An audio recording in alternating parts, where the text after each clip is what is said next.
Manchester. Liverpool, determined champions. Die-hard support. Pep, Kloppo.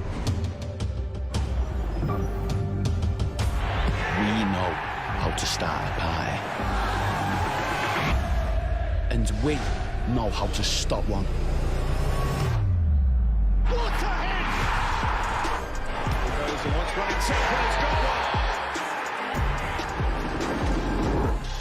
Mohamed Salah, world class!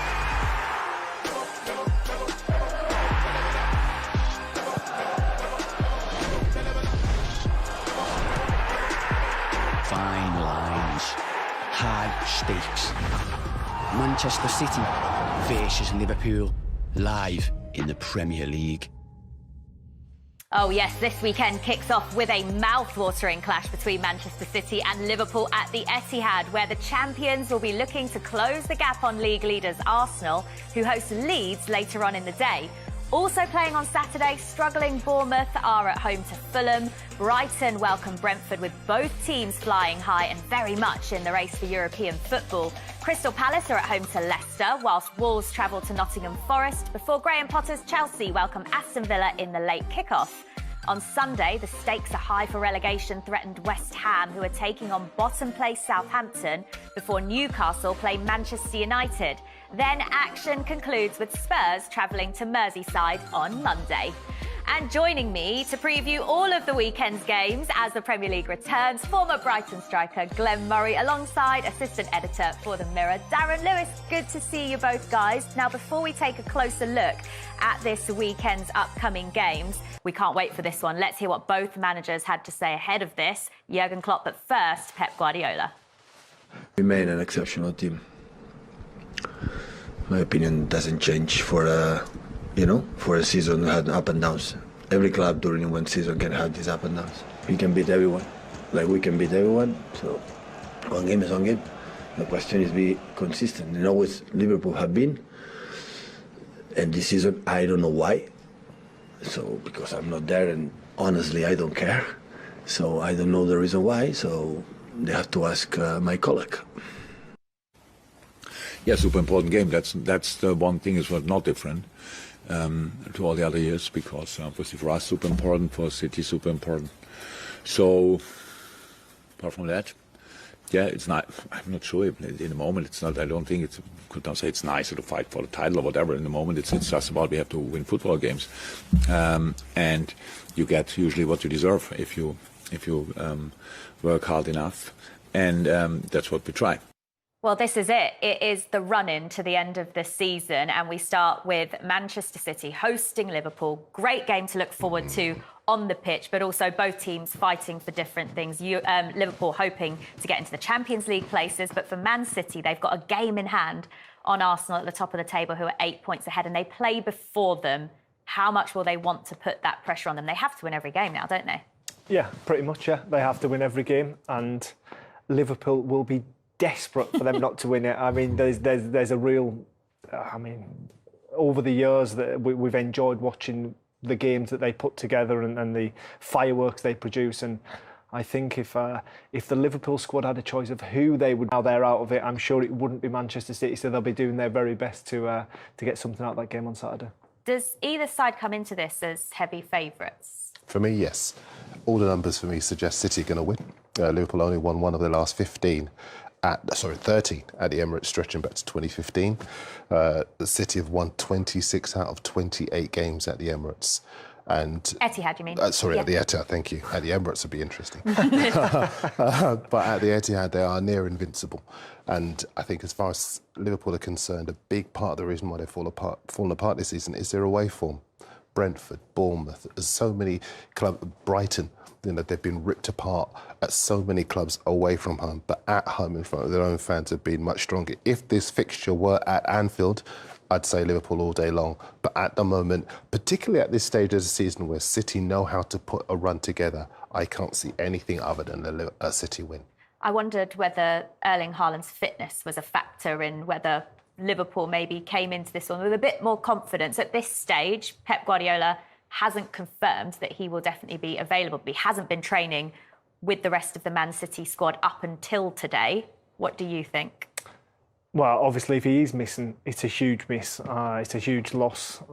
Erling Haaland, we've seen the amount of goals he's scored and his persona on the pitch. It's huge, especially in the big games. He'll want to make his mark. But listen, with or without him, Manchester City are capable of winning this tie. I just think it's what Manchester City turn up, because they have been. They're not their usual selves, I would say. And then Liverpool, you just never know what's going to come out of Liverpool. They put 7 on Manchester United, and then they go to Bournemouth. So who's going to turn up on the afternoon? Goodness knows. Pep Guardiola was asked in the press conference earlier today whether it changes the game plan if Haaland isn't available. He said no. Do you buy that? Yeah, I do.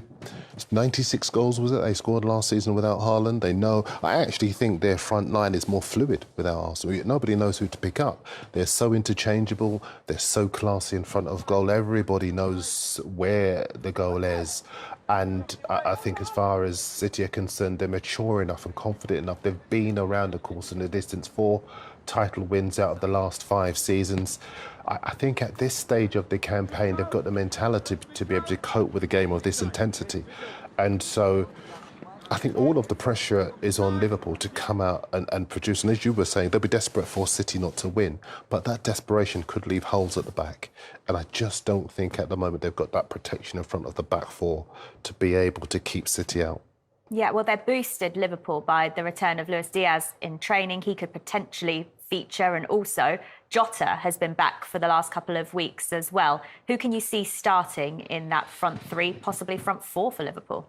Well, put me on the spot, Jules. Well, I'm sure that Jurgen Klopp will want to get those guys back in. They were a massive success story last season. But like Darren says, I think even those guys coming back, it doesn't help the back 4. That has been the issue all season. And Manchester City, they will find holes in it eventually. It's just how long they can hold out. Do you think it is about the back 4, Darren, or do you think the problems for Liverpool have been more in midfield? Well, the midfielders have not been able to provide that protection for the back 4. There isn't somebody who is able to take control, organise that midfield. I mean, I'd defer to you. I mean, when you're...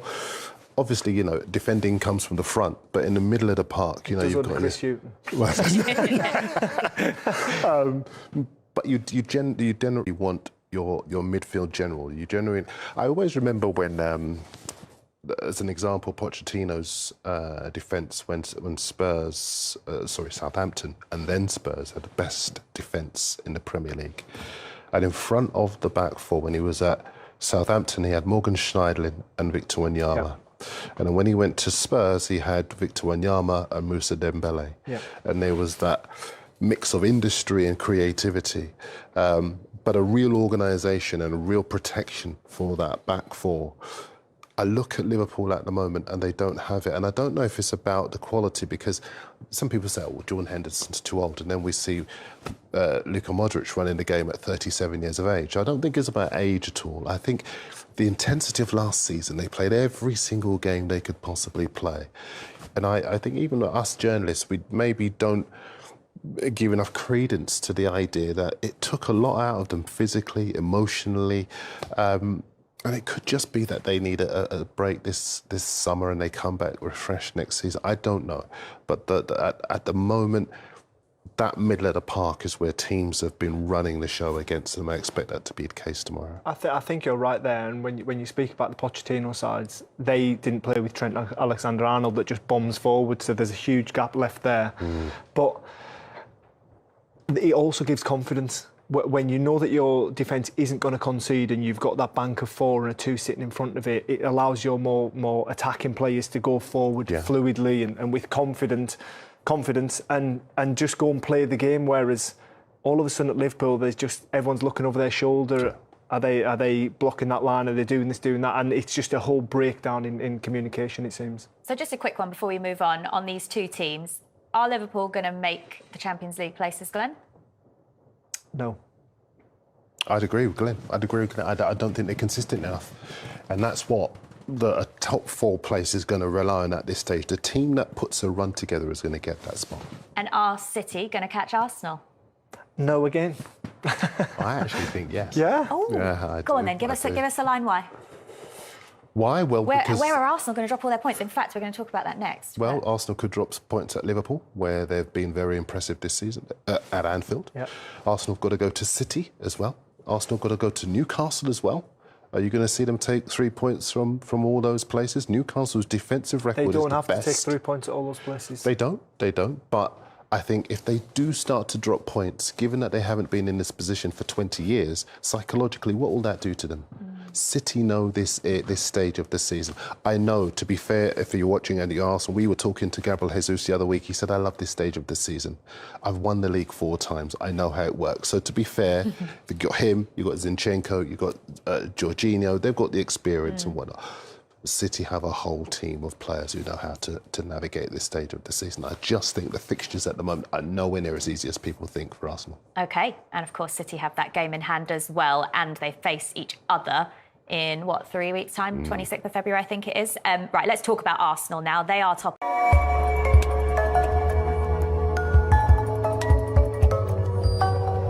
Position maintenant. Alors, que se passe-t-il? Le buteur Hakim Ziyech est resté au sol.